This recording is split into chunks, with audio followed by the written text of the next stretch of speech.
الأجل مولا مولا. اعوذ باللہ السمیع العلیم من الشیطان الرجیم. بسم اللہ الرحمن الرحیم. الحمد للہ رب العالمین والصلاة والسلام علی اشرف الانبیاء والمرسلین حبیب الہ العالمین سیدنا و نبینا ابی القاسم محمد وعلی آلہ الطیبین الطاہرین المعصومین سیما علی بقیۃ اللہ فی العالمین واللعنۃ الدائمۃ الباقیۃ علی اعدائہم وقتلتہم وغاصب حقوقہم اجمعین.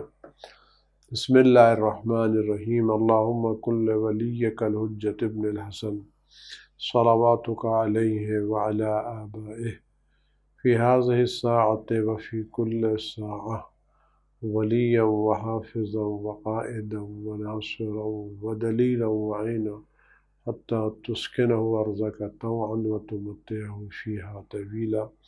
رب صل علی محمد وآل محمد وعجل فرجہم ولن اعداءہم اجمعین بحق محمد وآل الطیبین الطاہرین. بسم اللہ الرحمن الرحیم.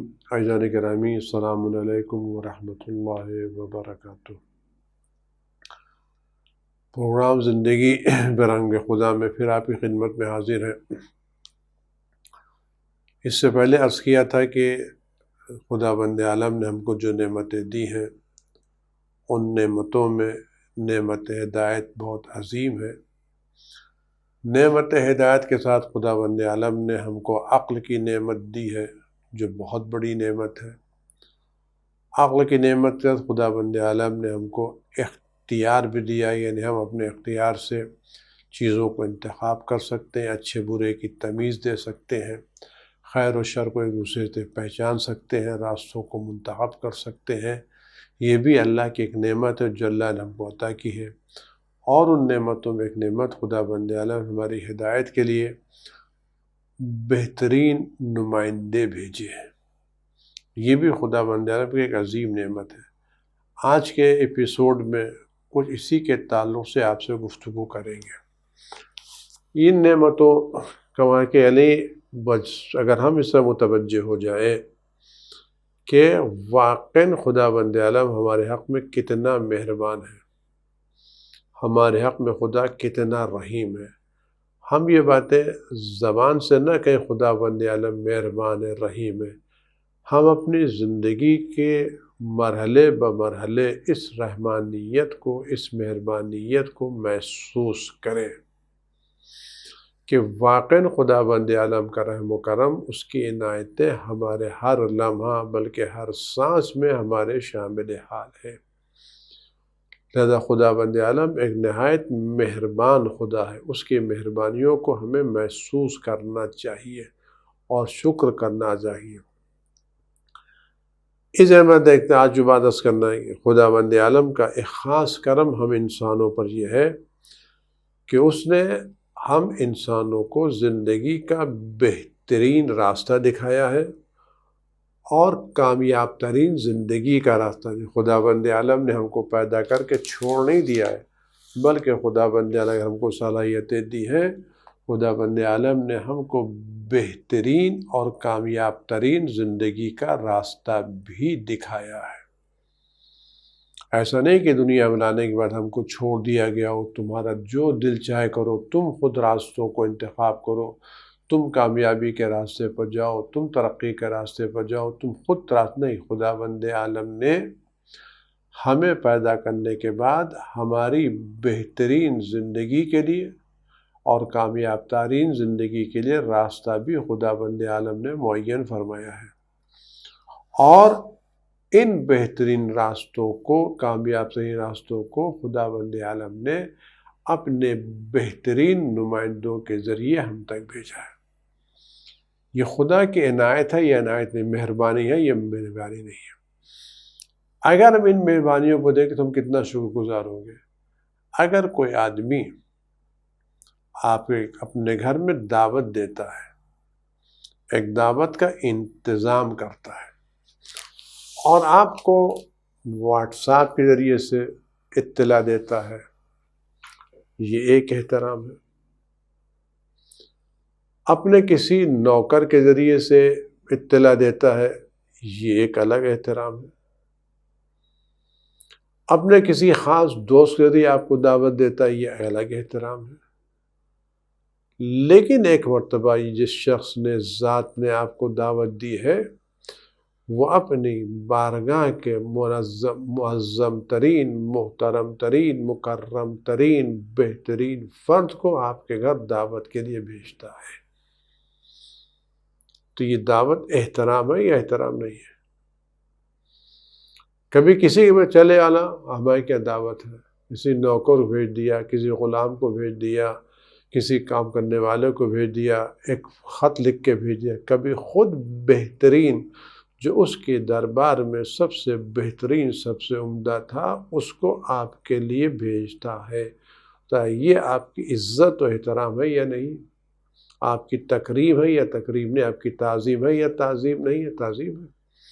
اور اسے بدلتا ہے کہ وہ جو شخص آپ کو دعوت دینے کے لیے اپنے دربار کے بہترین فرد کو آپ کے لیے بھیج رہا ہے، وہ آپ پر کتنا مہربان ہے اور کتنا چاہتا ہے کہ آپ اس کی دعوت میں شریک ہوں۔ اگر وہ آپ کو اپنی دعوت میں شرکت کے لیے سنجیدگی سے دعوت نہ دیتا اور وہ آپ کی دعوت پر واقعاً سنجیدہ نہ ہوتا، تو اس طرح سے دعوت کا اہتمام نہ کرتا۔ وہ کسی بھی کہہ دینا ان سے ہماری کیا دعوتیں آ جائیں گے، تو اس کا مطلب ہے کہ آپ کو وہ بلانے میں سنجیدہ نہیں ہے۔ لیکن جب اپنے دربار کے بہترین فرد کو آپ کے گھر بھیج رہا ہے، اس کا مطلب ہے کہ وہ آپ کی عزت بھی کر رہا ہے، احترام بھی کر رہا ہے، اور آپ کی دعوت، آپ کو بلانے میں سنجیدہ بھی۔ ایسے میں ہماری ذمہ داری کیا ہے؟ خدا بند عالم نے ہماری ہدایت کے لیے، ہماری ترقی کے لیے عام انسانوں کو نہیں بھیجا۔ خدا بند عالم نے ہماری ہدایت و ترقی و کامیابی کے لیے اپنی بارگاہ کے منتخب ترین، پاکیزہ ترین افراد کو بھیجا ہے، بہترین نمائندوں کو ہماری ہدایت کے لیے بھیجا، ہماری دعوت کے لیے بھیجا ہے۔ یہ وہ افراد جن کو بھیجا، کیا خصوصیت تھی؟ یہ وہ افراد تھے جن کی زندگی پوری طرح سے پاک و پاکیزہ تھی، ان کے پاک و پاکیزہ تھی، اور پاک و پاکیزہ ہونے کے ساتھ ان کی زندگی کا ہر قدم ترقی کا قدم تھا، بلندی کا قدم تھا، بڑائی کا قدم تھا، کامیابی کا قدم تھا۔ یعنی ایسے افراد کو بھیجا جو پاکیزہ ہونے کے ساتھ ساتھ کامیاب زندگی بسر کر رہے تھے، جن کا ہر قدم ترقی کا قدم تھا۔ یہ وہ افراد تھے کہ جن کے پاس علم بہت زیادہ تھا۔ یہ جن نمائندوں کو اللہ نے ہمارے ہدایت کے نمائندے بہت زیادہ علم رکھتے تھے، پورا علم رکھتے تھے، اور ایسا علم رکھتے تھے کہ جب وہ گفتگو کرتے تھے تو ان کی گفتگو ایسی ہوتی تھی کہ بڑے سے بڑے عقل مند، ہوشیار، پڑھے لکھے لوگ بھی ان کی گفتگو کے سامنے حیران رہ جاتے تھے۔ ان کی عقلیں حیران، یہ گفتگو کہاں سے ہم نے سنا ہی نہیں ہے۔ یعنی ان کی گفتگو علم کی بنیاد ہوتی تھی، اور ان کی گفتگو عقل کو ٹچ کرتی تھی، عقل کو متاثر کرتی تھی۔ یعنی ان کی باتیں اتنی زیادہ عاقلانہ ہوتی تھی کہ ہر عقل مند ان باتوں کو اپنے دل کی آواز سمجھتا تھا۔ ایک دوسری بات یہ تھی کہ ان افراد کو خدا پر توکل بہت تھا، خدا پر بھروسہ بہت تھا، اور اس بھروسے کی بنا کے اوپر تنا ہونے کے باوجود اپنے کو کمزور نہیں سمجھتے تھے، بڑی سے بڑی مشکل میں حیران و پریشان نہیں ہوتے تھے، اور بڑی سے بڑی طاقت کے سامنے کبھی سر نہیں جھکاتے تھے، اس لیے کہ خدا پر توکل کر کے یہ اپنے کو تنہا محسوس نہیں کرتے تھے، خدا پر توکل کر کے یہ اپنے کو ضعیف محسوس نہیں کرتے تھے، خدا پر توکل ان کو طاقتور بنا دیتا تھا، طاقتور بنا دیتا تھا۔ چونکہ یہ زندگی میں ان کے لیے عملی ہو چکا تھا اور ان باتوں کو وہ عملی طور پر زندگی میں محسوس کرتے تھے، لہذا وہ یہ چاہتے تھے کہ یہ باتیں دوسروں میں بھی منتقل ہو جائیں، دوسرے بھی خدا پر توکل کرنا سیکھ جائیں، دوسرے بھی علم سے مالا مال ہو جائیں۔ وہی چاہتے کیا کہہ جاتے کہ آپ وہ بھی چاہتے کہ دیکھو تم خدا پر توکل کرو، خدا پر بھروسہ کرو، حالات سے گھبراؤ نہیں، پریشان مت ہو۔ اگر تم خدا پر بھروسہ کر رہے ہو اور خدا کا تقوی اختیار کر رہے ہو تو تم بھی بڑے سے بڑے کام انجام دے سکتے ہو۔ دوسری خصوصیت ان کی یہ تھی کہ علم رکھنے کے باوجود، خدا پر توکل کرنے کے باوجود، ان کی گفتگو کا انداز نہایت نرم، حسین اور عمدہ ہوتا تھا، اور بہت زیادہ علم رکھنے کے باوجود وہ اس انداز میں گفتگو کرتے تھے کہ لوگوں کی سمجھ میں آ جاتی تھی۔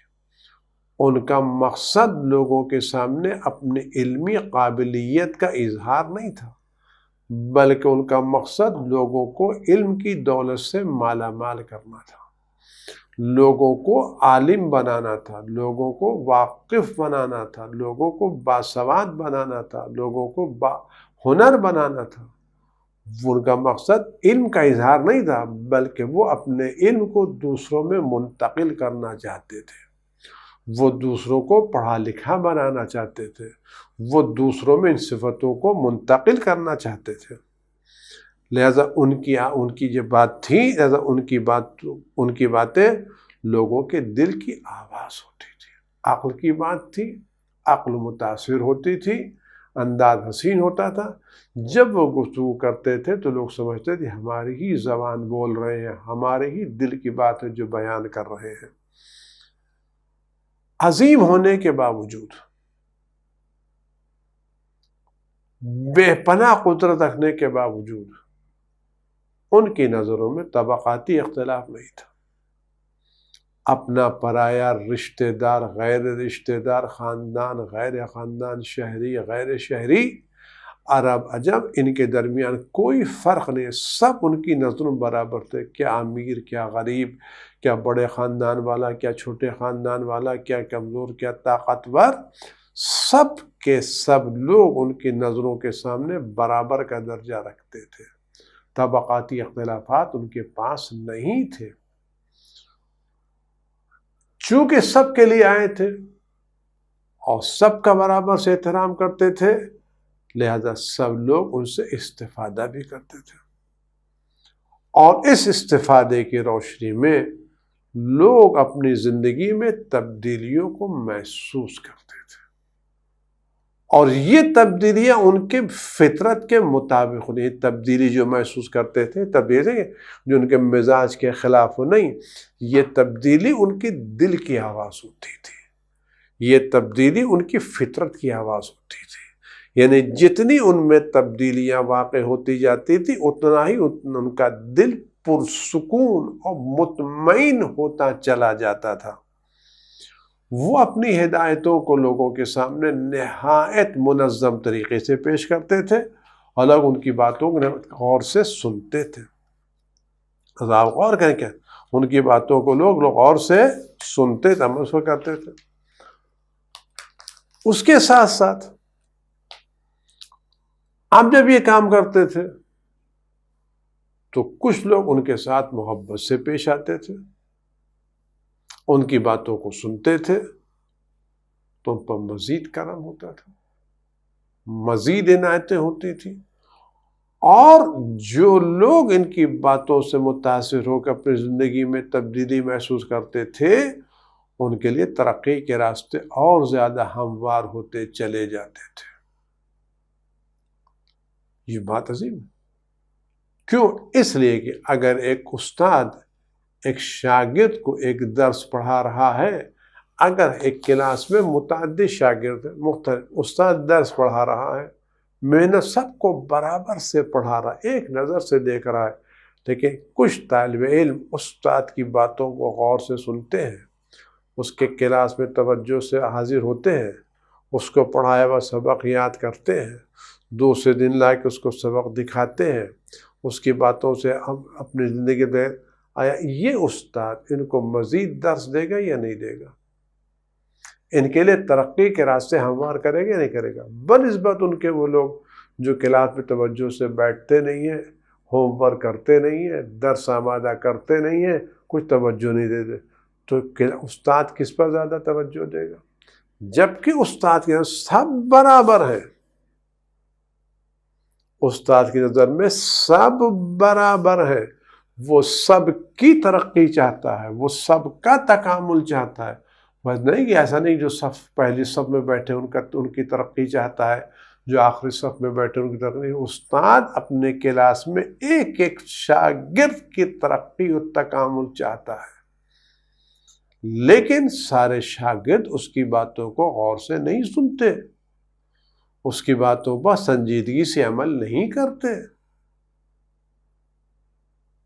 لیکن جو شاگرد سنجیدگی سے اس کی باتوں پر عمل کرتے ہیں، غور سے سنتے ہیں، درس کو تیار کرتے ہیں، ہوم ورک لے کے آتے ہیں، تو استاد ان کے ساتھ مزید مہربانی سے پیش آتا ہے۔ یہ مہربانی سے پیش آنا تبعیض نہیں ہے، اختلاف نہیں ہے، یہ ان کا حق ہے جنہوں نے محنت کر کے درس کو تیار کیا ہے، یعنی یہ خود اپنے آپ محنت کر کے اپنے کو استاد کی مزید عنایتوں کا حقدار بنا لیتے ہیں، اور ان کے لیے ترقی کے راستے۔ تو وہ لوگ جو ان الہی نمائندوں کی باتوں کو غور سے سنتے تھے، ان پر عمل کرتے تھے، تو یہ الہی نمائندے ان سے اور محبت سے پیش آتے تھے اور ان کے ترقی کے راستوں کو اور زیادہ ہموار کر دیتے تھے۔ اور نہ صرف یہ کام کرتے تھے، بلکہ کام جو انہوں نے فیصلے کیے تھے، اگر کوئی شخص ان کی باتوں پر عمل کرنا چاہتا تھا تو وہ بات کہہ کے تمام نہیں کر دیتے تھے، بلکہ اس کو عمل کرنے میں مدد بھی کراتے تھے۔ یعنی ایک استاد اپنے کلاس میں صرف مطلب کو بیان نہیں کر، مطلب کو بیان کر دیتا، بیان کر دیا اس نے، مطلب ایکسپلین کر دیا، واضح کر دیا، لیکن کچھ شاگرد وہ ہیں جو واقعاً اس درس کو لکھنا چاہتے ہیں، اس کو لانا چاہتے ہیں، اس کے سمری بنانا چاہتے ہیں، اور بنا رہے ہیں۔ اب اس بنانے کے دوران ان کو مشکلات کا سامنا کرنا پڑتا ہے۔ یہ استاد دیکھ رہا ہے کہ میرا یہ شاگرد جس نے یہ درس سنا ہے، اس کو کاپی پہ اتار رہا ہے، لکھ رہا ہے، اب اگر کاپی پہ اتارتے ہوئے اس کو مشکل پیش آتی ہے تو کیا استاد اس کی مدد نہیں کرتا؟ کیا تو استاد کس کی مدد کرے گا؟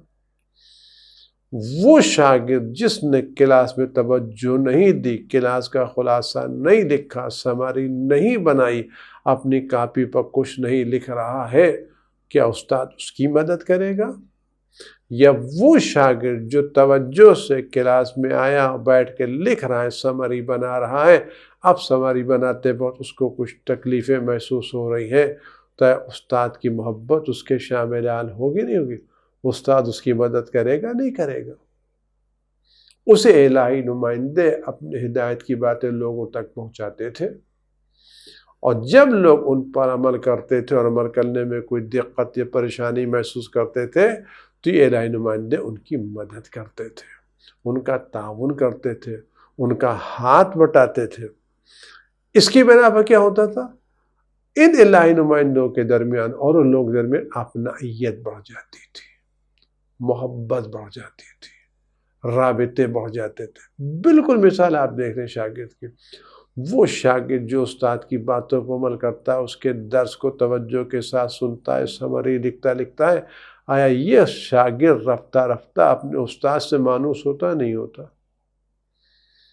یہ جو انسیت طالب علم کو شاگرد کو اپنے استاد سے پیدا ہو جاتی ہے، اس میں کمال کس کا ہے؟ یہ کس کی بنا پر؟ شاگرد نے اپنی صلاحیتوں کی بنا پر استاد کے دل میں جگہ بنائی ہے۔ جیسا وہ لوگ جو ان الہی نمائندوں کی باتوں پر عمل کرتے تھے، یہ الہی نمائندے ان کو باتوں پر عمل کرنے میں مدد بھی کرتے تھے، اور دھیرے دھیرے ان کے روابط ان الہی نمائندوں سے گہرے ہوتے جاتے تھے، محبت بڑھتی چلی جاتی تھی۔ یہ الہی نمائندے مختلف انداز سے لوگوں کی مدد کرتے تھے، یعنی ان کا کام صرف بیان کر کے بات تمام کرنا نہیں تھی، بلکہ عملی زندگی میں ان کے ساتھ اٹھتے تھے، کبھی کبھی ان کی ملاقات کو جاتے تھے، اگر 2-4 دن کوئی نہیں آتا تو اس کی خیریت دریافت کرتے تھے، اس کے دیدار کو جاتے تھے، اور ہر ایک کو اپنے دامن میں پناہ دیتے تھے، اور اگر امکان ہوتا تھا تو امکان ہونے کی صورت میں ان لوگوں کی مالی مدد بھی کرتے تھے۔ یعنی پوری طرح سے یہ الہی نمائندے کوشش کرتے تھے یہ لوگ کس طرح سے کمال کی منزل پر پہنچ جائیں، کس طرح سے یہ پستی سے نکل کر بلندی کی منزل تک آ جائیں۔ ان کا کام یہ تھا۔ ان الہی نمائندوں کو دنیا سے چلے جانے کے بعد یہ سلسلہ منقطع نہیں ہوا۔ الہی نمائندے دنیا سے چلے گئے، لیکن جانے کے بعد ایک رابطہ ان کا منقطع نہیں ہوا۔ آج بھی ان کے روابط ویسی، اگر کوئی سے رابطہ قائم کرے تو آج بھی وہ اسی طرح سے مدد کرنے کے لیے تیار ہیں، تعاون کرنے کے لیے تیار ہیں، ہاتھ بٹانے کے لیے تیار ہیں۔ اس کے علاوہ ان الہی نمائندوں نے اپنی دنیا سے جانے سے پہلے اپنے نمائندے، اپنے جانشین اس دنیا میں معین کر دیے تاکہ لوگ ان کی کمی محسوس نہ کریں، ان کے نمائندوں سے رجوع کریں، ان کے نمائندوں سے وہی فیض حاصل کریں جو ان سے حاصل کرتے تھے۔ آج بھی یہ زمانہ الہی نمائندے کے وجود سے خالی نہیں ہے۔ آج ہم سب کو اللہ تعالیٰ نے یہ شرف دیا، یہ عزت دی، یہ وقار دیا ہے کہ ہماری ہدایت کے لیے، ہماری رحمت کے اپنے خزانے کا بہترین فرد حضرت حجت ابن الحسن عسکری علیہ السلام کو ہمارے لیے معین فرمایا ہے۔ یعنی آج بھی خدا نے ہماری ہدایت کے لیے بہترین فرد کو منتخب کیا ہے، بہترین فرد کو ہمارے لیے انتخاب کیا ہے۔ آج یہ فرد ہماری ہدایت کے لیے معین کیا گیا ہے۔ اگر ہم دیکھیں تو ہم مسلسل اس الہی نمائندے سے استفادہ کر رہے ہیں، ان کا فائدہ جو ہے بہت ہمارے شامل حال ہے۔ اگر ہم اس بات پر غور کریں، یہ ساری باتیں خدا کے مہربان ہونے کی دلیل ہے یا نہیں؟ آیا اگر ہم ان باتوں پر عمل کریں تو آیا ہماری زندگی میں خدا کا رنگ آئے گا نہیں آئے گا؟ ہماری زندگی الہی نمائندوں کے رنگ سے مزین ہوگی یا نہیں ہوگی؟ ہماری زندگی میں تبدیلیاں آئیں گی نہیں آئیں گی؟ امید ہے کہ ہم ان الہی نمائندوں کے، ان بلند مرتبہ شخصیتوں کی زندگی سے اور زیادہ واقف ہوں گے اور ان کی ہدایتوں سے اور زیادہ استفادہ کریں گے۔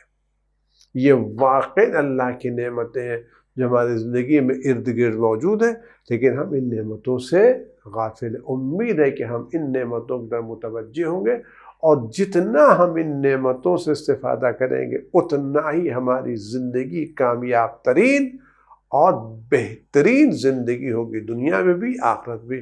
خدا حضرت ولی صلوات اللہ السلام علیہ کے ظہور پر نور میں تعجیل فرمائے، ہم سب کو ان کے بہترین غلاموں میں، خدمت گاروں میں شمار فرمائے، اور ان خطرے میں اس بلا کو دنیا سے جلد از جلد دور فرمائے، اور ہمیں اس امام علی مقام کے درس سے براہ راست شرکت سعادت، براہ راست استفادہ کرنے کی توفیق مرحمت فرمائے۔ والسلام علیکم ورحمۃ اللہ وبرکاتہ۔ اللهم صل على محمد وآل محمد وعجل فرجهم